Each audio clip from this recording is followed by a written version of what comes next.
Good morning, good afternoon, good evening, everyone. Welcome back to my YouTube channel Neha commerce classes. तो learners, पिछली videos में हमने पढ़ा था कि अकाउंटिंग इक्वेशन कैसे की जाती है, उसके न्यूमेरिकल्स किए थे।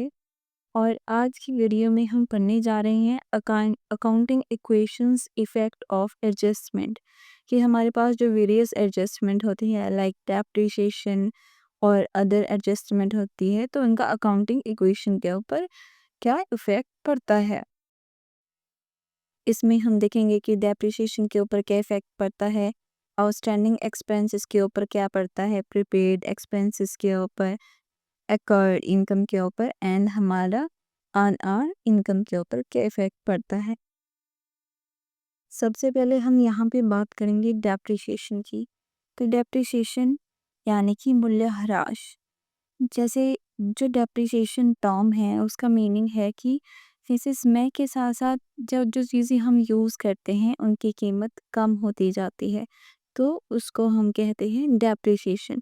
तो कंपनीज जो क्या करती है, जैसे मशीनरी उन्होंने खरीद ली तो हर साल वो कुछ परसेंट डेप्रिसिएशन लगाएंगी। जैसे कि जब एंड टाइम होगा, मशीनरी ख़त्म हो जाएगी, तो उस टाइम पे वो उतना पैसा अपने पास सेव करके रख लेती हैं और आगे के लिए मशीनरी नहीं खरीद लेती हैं। डेप्रिसिएशन सीधा मतलब हुआ कि आपकी मूल्य में कितनी कमी आई है एक वस्तु के मूल्य में।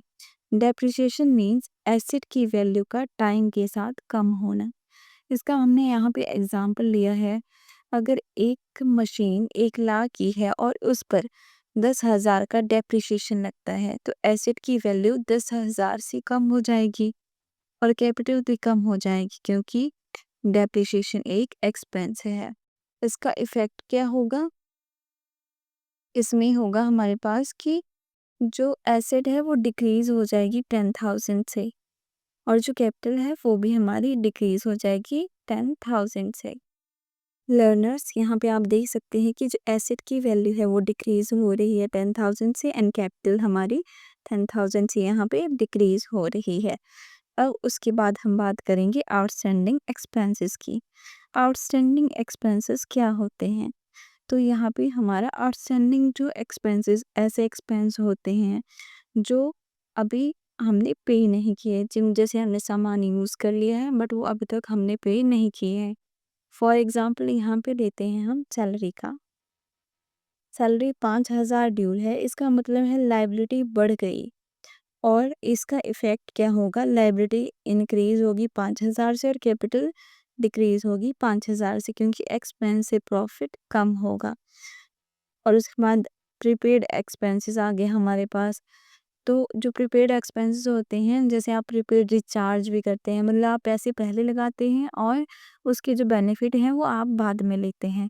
तो यहाँ पे वो एक्सपेंसेस हैं जो पहले ही पे कर दिए गए हैं, लेकिन बेनिफिट आपको फ्यूचर में मिलेगा। For example prepaid rent. अगर रेंट जैसे कि यहाँ पे 2000 दिया गया है, तो हमारे पास क्या होगा, जैसे रेंट पे ये तो कैश कम होगा। एक नई एसेट हमारे पास प्रीपेड रेंट जो है वो ये एडिशनल होगा। उसके बाद इसका इफ़ेक्ट क्या होगा, हमारी एसेट जो है वो डिक्रीज़ हो जाएगी और कैश भी मीन्स हमारा डिक्रीज़ होगा और एसेट हमारी एनहांस हो जाएगी। तो हमारी जब अकाउंटिंग इक्वेशन में ये आएगा तो हमारी कैश जो है वो डिक्रीज़ कम हो जाएगा और हमारी एसेट है वो बढ़ जाएगी।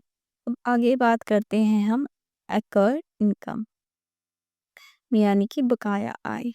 ये एक ऐसी इनकम होती है जो हमने कमाई है पर अभी तक हमने रिसीव नहीं की। फॉर एग्ज़ाम्पल, जैसे आपको इंटरेस्ट मिलता है 1,000 का, इसका इफ़ेक्ट क्या पड़ा कि जो एसेट है वो 1,000 से बढ़ गई और कैपिटल भी हमारी बढ़ गई। फिर उसके बाद आया अनअर्न्ड इनकम, यानी अनअर्न्ड जो कि कमाई नहीं। अगर हम यहाँ बात करें अनअर्न्ड इनकम की, ऐसी इनकम जो भी कमाई नहीं गई है, ये पैसा हमें मिल गया है लेकिन काम अभी नहीं हुआ। फॉर एग्ज़ाम्पल, कस्टमर से 3,000 रुपये हमें एडवांस मिले, तो क्या होगा कि कस्टमर को सर्विस हम बाद में देंगे बट पैसा उसका पहले आ गया है, तो इसका इफ़ेक्ट जो होगा अकाउंटिंग इक्वेशंस भी, एसेट हमारी इंक्रीज़ होगी और लायबिलिटी भी हमारी इंक्रीज़ होगी। इसके बाद हम जानेंगे double entry system. Double entry system क्या होता है? The double entry system is an accounting method where every transaction is recorded in two accounts. One account is debited and another account is credited. जो हमारा double account जब दो हमारा double entry system होता है, तो इसमें क्या होता है कि जो आप एक ट्रांजैक्शन करती हैं उसका प्रभाव जो है वो दो खातों पर पड़ता है। एक खाता डेबिट होता है और दूसरा उस उतने ही अमाउंट से क्रेडिट होता है। जैसे एग्जाम्पल लेते हैं हम यहाँ पे, if you by furniture for 10,000 rupees in cash, कि अगर आपने फर्नीचर ख़रीदा है 10,000 रुपये में, तो हमारे पास जो फर्नीचर अकाउंट है उसके जो डेबिट साइड में 10,000 रुपये आएंगे और क्रेडिट साइड में हमारे पास कैश अकाउंट में 10,000 जाएंगी। कि हमने फर्नीचर ख़रीदा है, जो हमारे पास आया उसे डेबिट कर दिया और जो हमारे पास से गया उसको क्रेडिट कर दिया। तो हर एक ट्रांजैक्शन के दो पहलू होते हैं, एक को डेबिट किया जाता है और दूसरे को क्रेडिट किया जाता है। अगर हम आगे बात करते हैं बुक्स ऑफ अकाउंट्स की, तो हमारे पास जो बुक्स ऑफ अकाउंट्स में हमारे पास 3 तरह के वो बनते हैं, खाते जो हैं वो 3 जगह पे लिखे जाते हैं। जनरली सबसे पहले हमारे पास कोई ट्रांजैक्शन होती है, जैसे ये राम ने माल खरीदा, राम ने फर्नीचर खरीदा, राम ने मशीनरी खरीदी। तो ये हमारे पास हम रिकॉर्ड करते हैं। सबसे पहले जो एंट्री हम लिखते हैं वो लिखते हैं जर्नल में। सबसे पहले जर्नल में बनता है हमारा। फिर उसके बाद कैश बुक लगती है, जितने भी ट्रांजैक्शन होती है वो कैश में लिखी जाती है। आफ्टर दैट हमारे पास बनता है लेज़र। लेज़र में क्या होता है कि जो एक पर्सन है, जैसे राम है, तो राम ने जितनी भी ट्रांजैक्शन की हैं, उसने सामान खरीदा है, बेचा है, वापस किया है, सब एक जगह पे जब उनकी एंट्री की जाती है तो उसको लेज़र कहते हैं, लेज़र पोस्टिंग कहते हैं। उसके बाद हम बात करते हैं accounting procedure under double entry system. सबसे पहले इसमें क्या किया जाता है? सबसे पहले इसमें कलेक्टिंग द डॉक्यूमेंट्स। सबसे पहले डॉक्यूमेंट को कलेक्ट किया जाता है इसमें, उसके बाद ओरिजिनल रिकॉर्ड बनाए जाते हैं, जैसे जर्नलाइज किया जाता है और रिकॉर्ड किया जाता है सब्सिडरी बुक में। सबसे पहले जो हमारे पास ट्रांजैक्शन होती है, जैसे उसका बिल है हमारे पास, तो वो कलेक्ट किया जाता है। उसके बाद हम ओरिजिनल रिकॉर्ड चढ़ाते हैं, जर्नल एंट्री करते हैं, फिर लेज़र पोस्टिंग करते हैं। उसके बाद हम करते हैं क्लासिफाइड, जैसे हम लेज़र में उसको पोस्टिंग करते हैं तो वो क्लासिफिकेशन होगी, जहाँ पर एक पर्सन से रिलेटेड जो सारी ट्रांजैक्शन हैं उनको एक जगह पे दिखाया जाता है। उसके बाद हम बात करते हैं advantages and disadvantages of double entry system.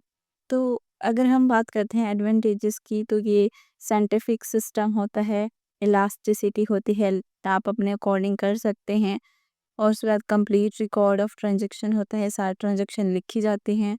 उसके बाद नॉलेज अबाउट डिफरेंट अकाउंट, हमें सारे अकाउंटों में नॉलेज हो जाती है। नॉलेज अबाउट फाइनेंशियल पोजीशन, पता लगता है कि बिजनेस ने कितना प्रॉफिट कमाया है, कितना लॉस कमाया है। प्रिपरेशन ऑफ ट्रायल बैलेंस बनाया जाता है। उसके बाद प्रिपरेशन की जाती है फाइनल अकाउंट्स की।